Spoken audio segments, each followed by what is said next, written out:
natin sinasabi kung gaano kahalaga ang pagpapasuso po ng isang ina. At ganoon din na alam din natin kung gaano rin ang sakripisyo ng isang ina.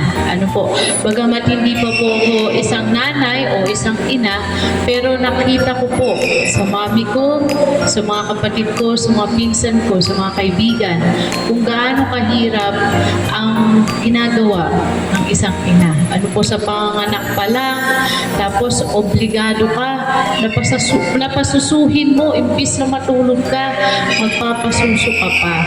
Ano po, kaya po saludo po sa bawat isa sa inyo na naririto dahil hindi talaga madali gampanan ang pagiging nanay. Ano po, pero nakaka-proud po ang bawat isa sa inyo. Alam ko na kahit katulad nga po, lagi ko yung sinasabi, nung nagka-problema kami sa kapatid ko po na pagpapadede, ang tumulong po ay ang MNOW, ang BNS.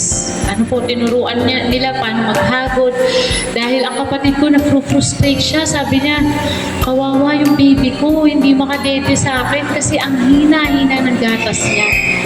Tapos umiiyak siya, sabi niya, paano gusto ko lumaki ng maayos yung anak ko. Siyempre sa pagpapadede, sinasabi nga, nandiyan yung nutrients ng nanay, kaya yun yung importante.